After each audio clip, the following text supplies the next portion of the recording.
Société Péris, partenaire du rugby amateur languedocien, vous présente Série Rugby.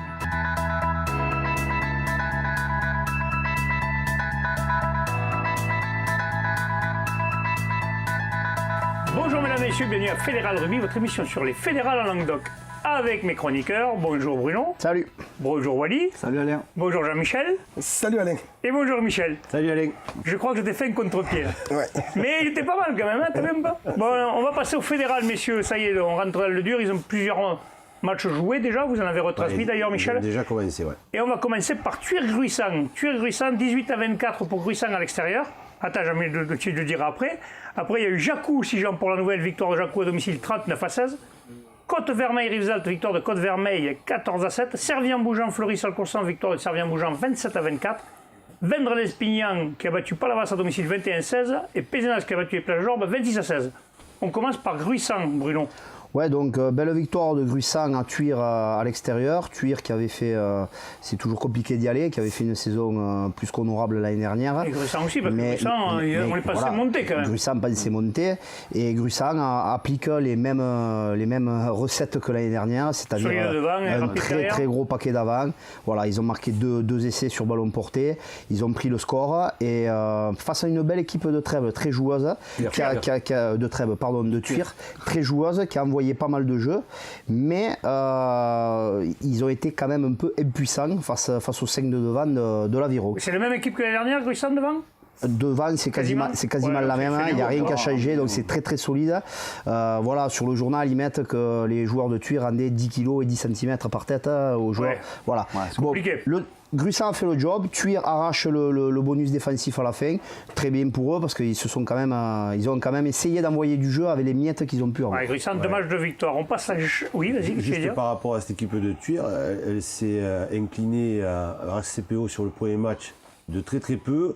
Là, elle a joué le favori, on l'a dit, hein, Gruissant, c'est l'ogre de la poule. Mais après, il va falloir compter avec cette équipe parce que, comme il y en a qui vont aller chercher les points, ce sera compliqué. Elle est très vaillante et joueuse, à mon avis. Ils feront des coups. Certainement. Allez, on passe maintenant à l'équipe de Jacou qui recevait 6 gens pour la nouvelle, Wally. Ouais. Victoire 39-16. Ouais, donc Jacou s'impose 39-16 devant 6 gens pour la nouvelle. Donc Jacou déjà s'est rattrapé de sa défaite initiale à Gruissant donc la semaine d'avant et prend surtout le bonus offensif. Et malheureusement pour Sijan, je crois qu'ils continuent leur dur apprentissage. Ils avaient eu du mal déjà à avoir une équipe compétitive pour commencer la fédérale déjà. Ouais, non messieurs, on l'a entendu dire à l'intersaison que ça avait été compliqué pour eux. Dans le courant du mois d'août, on parlait plus d'un retour en honneur, mais qui a été refusé, puisque apparemment la demande avait été faite. Trop tard peut-être. Trop tard. Voilà, ça risque d'être compliqué avec un effectif très jeune.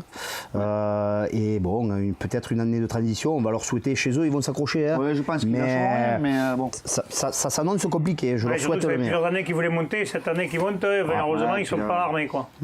Allez, voilà. On va leur souhaiter. On passe maintenant à Servien-Bougeant qui recevait Fleury-Salcoursan, Jean-Michel. Victoire de Servien-Bougeant à domicile 27-24. Ils commencent mieux qu'ils avaient fini, enfin ils ont bien fini l'année dernière, mais mieux que leur début de saison. Oui, ils commencent mieux, surtout qu'une très grosse première mi-temps où ils ont énormément joué avec leurs avants, ce qui a permis de libérer de bons ballons dans le temps. À la mi-temps, ils mènent 24-11. Donc tout le monde pensait que c'était plié, quoi. Que la deuxième mi-temps allait être... mais c'était sans compter sur ces joueurs de l'entente Fleury-Salcoursan qui petit à petit sont remontés jusqu'à mettre les Héroltais en doute, puisque à la 66e, il y avait, le score au final était comme ça, 27-24. Oui, donc les dernières minutes, c'était les sorties des barbelés. Je pense, voilà, ils se sont accrochés dans le dernier quart d'heure. C'est bien pour Servien, parce que l'an dernier, ils ont souffert, donc là, ça leur fait du bien. C'est pas trop mal pour Fleury, ramener un point de bonus défensif. Ouais. L'année dernière, je pense qu'ils auraient signé des deux mains et des deux pieds s'ils avaient pu en avoir. A priori, Fleury, pour avoir discuté un peu avec une paire, il faudra surtout sur l'entame, ils se sont complètement ratés. Ils sont complètement ratés sur l'entame, et s'ils veulent avoir des ambitions à l'extérieur, il faudra être un peu plus présent d'entrée. Après, dès qu'ils ont pu faire du jeu. Le problème, on a remarqué l'année dernière, c'était un peu le problème justement des équipes comme Servien-Bougeant, tout ça, quand tu ratais l'entame en Fédéral 3, après tu prenais vite la marée, et après c'est beaucoup plus compliqué de remonter, n'est-ce pas Michel? Oui, tout à fait. C'est Servien-Bougeant qui a perdu son premier match de très peu. Là, qui le gagne de très peu, ça montre que cette poule est quand même assez équilibrée et que tous les dimanches, ça va être... Ça va être un peu la guerre tous les dimanches. Et puis en même temps, en Fédéral 3, tu as quand même des joueurs qui savent organiser le match. Donc quand tu as pris les points dans les 20 premières, on sait qu'après, c'est les 10 dernières qui comptent. Ouais, voilà, donc. Entre, c'est pour faire plaisir au public. D'accord. Allez, Vendre l'Espignan-Palavas, Wally, 21-16. Ouais, donc Vendre qui s'impose à domicile 21-16, donc deuxième victoire d'affilée donc à domicile. Et on retiendra dans ce match que ils ont pris le dessus devant. Donc ils ont marqué 2 essais par leur deuxième ligne Cabane. Et ensuite ils ont meublé le score avec leur numéro 10 qui a fait un très bon match, Mistral. Donc avec un essai et 2 pénalités.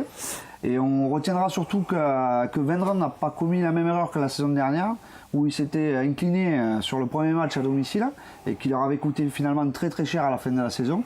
Donc là je pense qu'ils sont sur un bon début de saison, un peu poussif. L'effet Richard Castel ou pas? Alors, il faut en parler, messieurs. C'est toujours compliqué de recevoir 2 fois d'entrée. Mais c'est ça, c'est compliqué. Il y a une énorme pression. Ce coup-ci, ils l'ont bien négocié. 2 victoires. N'interrompt pas Palavas, parce que voilà, ils ont pris le point de bonus. À la dernière minute, ouais, ils se sont déplacés 2 fois. Voilà. Par contre, eux auront la pression le dimanche prochain. À la maison, c'est sûr. Là, ça sera. Par contre, je reviens sur ce que je te disais, Richard Castel, quand même, il a joué ou pas? Non, pas encore. Non, il n'est pas encore au prix, mais c'est un sacré challenge qui s'est mis. Bah oui, je vois 45 ans avec son fils, c'est beau quand même. Quand on me l'a annoncé, j'y croyais pas trop. Puis bon, dans les jours. Oui, au début, les gens ont cru que c'était une farce, mais non, c'est une farce. On en a parlé au Moscato Show, il me semblait. Ah oui? Ah ouais, je l'écoute à ça. D'accord. Voilà. Attendez, on espère pour lui qu'il va réussir son challenge parce qu'après 7 ou 8 ans d'absence, reprendre le rugby à 45 ans en Fédéral 3, quand même, il y a du monde en face. En 4e série, c'était plus facile. C'est Allez, messieurs, on passe au dernier match de cette poule. Pézenas recevait Plage d'Orbe. Michel, nous y étions. Ça a été retransmis. D'ailleurs, tous les dimanches, maintenant, il y aura un match retransmis, c'est ça? Voilà, c'est un peu la nouveauté cette année. C'est que, comme dans cette poule, il y avait beaucoup d'équipes de la région, on a décidé de suivre tous les dimanches un derby ou un match. Le match d'avant, c'était Plage d'Orbe qui avait reçu. Alors, on avait fait Fleury Saint-Pourcent qui recevait Palavas. Là, donc, nous étions à Pézenas contre Plage d'Orbe. Un bon match de bon niveau avec 2 équipes qui, à mon avis, vont prétendre dans le haut du tableau. Pézenas s'est imposé logiquement, parce que en fin de match, ils ont pris le dessus. Mais d'ailleurs, nous avons une réaction des entraîneurs. Donc on a vu le match de Pézenas qui recevait RCPO à Pézenas avec une victoire 26-16 pour Pézenas. Donc je suis avec Sébastien Alabarbe, le capitaine, et Laurent Cutillas, l'entraîneur. Donc Sébastien, un match qui a été difficile quand même. Oui, très difficile. On a fait les 20 premières minutes assez bien et on a commencé à douter avec une équipe, je ne sais pas comment on dit, valracienne, qui nous a imposé une bonne défense et donc nous ont coincé sur pas mal de situations de jeu et jusqu'à la mi-temps et voilà. Bien Laurent, donc justement cette deuxième mi-temps où il me semble que vous avez mis un peu plus de vitesse dans le jeu, on vous a vu rentrer au vestiaire avec vos joueurs, qu'est-ce qui s'est dit là, à cette mi-temps? Non, il n'y a pas eu ni d'énervement ni de cris, essayer de recadrer les choses, simplement dire qu'on pensait que si on arrivait à garder la balle, à la posséder, on pouvait les mettre en danger, on était capable de produire des temps de jeu et dès qu'on l'a fait un petit peu en première mi-temps, on pouvait les mettre un peu loin du ballon. Donc la clé de ce match c'était récupérer la balle et la conserver le maximum. Bien Laurent, donc une victoire qui fait du bien, mais juste avant ce déplacement à Gruissant, donc il va falloir s'y remettre certainement. Comment vous allez préparer tout ça? On sait que de toute façon Gruissant c'est une équipe qui est très forte quoi. Donc même en faisant un gros match là-bas le résultat n'est pas acquis. Nous on va simplement essayer de continuer à progresser parce que là déjà on était mieux que la semaine dernière. À Vendre on aurait dû l'emporter. On se laisse endormir, on fait un mauvais match. Aujourd'hui on va dire qu'on a joué une mi-temps sur 2. Voilà, on espère remonter en puissance. J'ai confiance en mes gars, je sais qu'on ne travaille pas trop mal sur les entraînements. Je pense que ça va payer. Bon, comme on l'a vu, Michel, beau match, pardon. Voilà, Plage d'Orbe qui a fait douter cette équipe Pézenas, qui les a fait douter, mais qui a craqué dans les 20 dernières minutes. Qu'est-ce que tu penses qu'il leur a manqué justement à Plage d'Orbe? Le métier qu'a Pézenas peut-être d'être en fédéral depuis un moment? Le métier, pas forcément, parce qu'ils ont des joueurs d'expérience. On pense à d'autres cours en conquête. Non, je pense que c'est plutôt au niveau du banc. Les joueurs qui sont rentrés n'ont pas amené autant que du côté de Pézenas. À signaler les matchs du week-end prochain, Gruissant-Pézenas, là il y a un bon match là messieurs. Sijan pour la Nouvelle, Thuir, c'est le match que nous retransmettrons. Rivesaltes-Jacou, Fleury-Salcoursan contre Côte-Vermeille, Palavas, Servien-Bougeant et Plage-d'Orbe, Vendre-l'Espillan. Celui-là aussi, hein Wally, tu les as joués? T'en as joué des comme ça, toi? T'as pas joué contre Plage-d'Orbe? Plage-d'Orbe était en dessous. On parle pas de derby dans la poule. Là, c'est clair qu'il y a ça commence à devenir intéressant. Là, ça va piquer. Allez, messieurs, on passe à la poule 12 de Fédéral 3. Deuxième journée aussi, où là, nous avons un représentant, c'est Quillan. Et Quillan a fait un bon début de championnat, quand même. 2 matchs, une victoire, une défaite, c'est bien. Oui. Disons que Quillan Limoux, c'est le seul expatrié maintenant, on va dire, du Languedoc, qui se retrouve dans la poule avec Midi-Pyrénées. Après une première défaite à l'extérieur, ils se sont imposés à domicile contre Montauban, qui est un club habitué de fédéral de l'autre côté. Franchement, ça n'a pas été a priori un grand match de début de saison, mais l'essentiel est là. 2-3 matchs avant que les machines se lancent. L'essentiel est fait. Ils ont remporté ce match. Il y a eu 7-3 pendant longtemps, puis ils ont fait le trou en seconde mi-temps avec 2 pénalités pour mener 13-3. Ils ne laissent pas le bonus à Montauban en fin de match. C'est très bien pour eux. On verra. Là, ils sont un peu dans l'inconnu parce que depuis X temps, Quillan est dans la poule audoise, on va dire, héroltaise. Donc à voir. Il y a déjà une équipe par contre qui a 0 points, qui est Montesquieu-Volvestre. C'est pas une équipe qui avait été champion il y a quelques années? Ils ont été champions de France, il me semble, il y a 3-4 ans. 2014, dans ces eaux-là. Il faudrait revoir Wikipédia ou. On va demander à notre rédacteur de nous le regarder pour la semaine prochaine. Mais ils avaient été champions de France, ils étaient montés, ils étaient redescendus.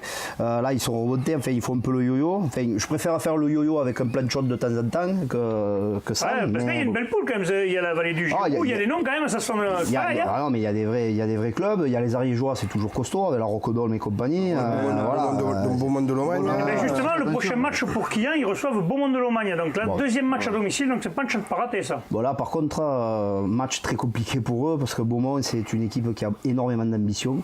Donc il faudra bien négocier ce virage. Voilà. Allez, parfait, messieurs. On passe maintenant à la Fédérale 2, la poule 5. Nous avons 2 représentants, le 4 et Castelnaudary. Et le 4 ce week-end a gagné à domicile, je me trompe pas, le 4, oui, ils ont gagné, pardon. Oui. Ils ont battu Saverdin 49-5. Bon match, Jean-Michel. Ouais, ils ont mis tout ce qu'il fallait, de la première à la dernière, puisqu'à la mi-temps, il y a 23-0. Ils ont un bel effectif. Hein. Il y a un bel effectif, l'an dernier aussi, il y avait un bel effectif. Et là, quand même, ils ont mis du mal à se lancer. On a quand même l'impression qu'ils ont franchi une Tu crois que c'est la préparation d'avant-saison qui a été mieux? Peut-être tout simplement de la cohésion, parce qu'ils ont recruté, mais ils n'ont pas recruté non plus des centaines de joueurs. Peut-être les joueurs qui étaient arrivés l'année des autres années, parce qu'un mec comme Brice Shevchenko qui n'avait pas trop joué, là il est titulaire maintenant à la mêlée. Ouais, puis on peut voir, là il n'y a que 2 matchs, donc on ne va pas tirer des plans maintenant, mais il y a 2 ans, un peu compliqué pour eux. Ils font un bon début de saison, puis après ils commencent à s'étionner. L'an dernier, ils font un bon début de saison. Et ils continuent jusqu'à la qualification quand même. Énormément de blessés aussi en fin de saison. Mais ils se qualifient. Il semble qu'il y a un peu plus de maturité en fait.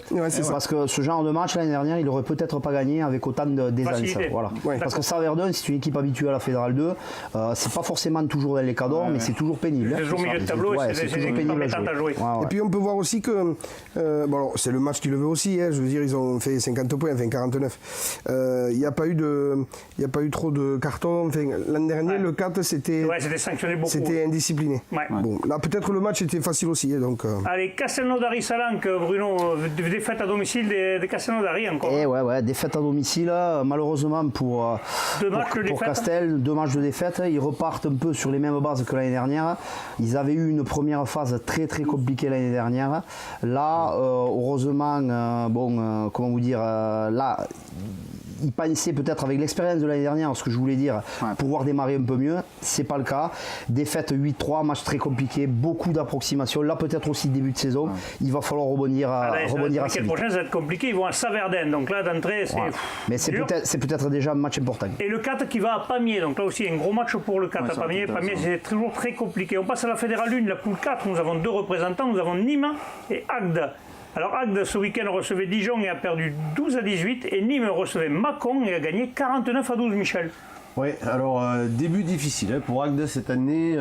3 matchs, 3 défaites, dont 2 à la maison. Mais 3 bonus défensifs quand même, contre des équipes quand même. 3 bonus défensifs, mais bon, c'est un départ assez poussif. Quand on perd 2 fois à la maison, quand même, c'est difficile à revenir. Donc là, malgré un bon match de notre copain Corentin Brutus qui a encore marqué ce week-end, et Johnny Howard qui est revenu affûté comme jamais, mais Agde a du mal et Agde n'arrive pas à empocher cette victoire. Il va falloir maintenant qu'ils trouvent des solutions parce que ça va coûter cher. 3 bonus défensifs c'est bien, mais oui, avec 3 bonus matchs à la maison c'est pas pareil. Et surtout contre Dijon qui était qui est le dernier de poule. Qui était dernier de poule. C'est ça. Allez, Nîmes. Par contre, pour Nîmes, ça va beaucoup mieux. Et là, ils se sont imposés deuxième. 49-12 contre Mâcon. C'est quand même un sacré résultat parce que Mâcon, on rappelle que c'est un habitué de ils ont joué les playoffs l'année dernière. Qui était très bien passé l'année dernière. Alors, je ne sais pas si Mâcon a perdu un peu de monde ou pas, ou si c'est plutôt Nîmes qui est sur une pente ascendante. L'année dernière, on avait reçu leur capitaine, qui nous avait expliqué quand même que c'était un club qui vivait bien, qui était sur une bonne dynamique, qui se posait la question entre savoir s'il montait ou pas. Bon, mais là, il s'avère que pour ce début de championnat, ça marche bien pour eux. Et je pense qu'il faudra compter avec eux cette année. Allez, le prochain match, justement, Agde va à La Seyne-sur-Mer. Donc là, pour se remettre en forme, c'est pas le meilleur des matchs. C'est jamais. Et Nîmes va à Dijon. Par contre, Nîmes va chez le dernier. Là, par contre, il y a de quoi creuser un peu l'écart avec les poursuivants, non? Avec des ambitions. Oui, pour Agde, ça va être compliqué, des placements à la Seine, ça c'est sûr. On va leur souhaiter que ça se passe bien et qu'ils nous ramènent mieux qu'un bonus défensif. Mais bon, des fois, ça peut ressouder une équipe des matchs comme ça. Eh bien, on va leur souhaiter, messieurs, je vous remercie. On se retrouve de même pour les séries. Très pire et bien sur tous les terrains.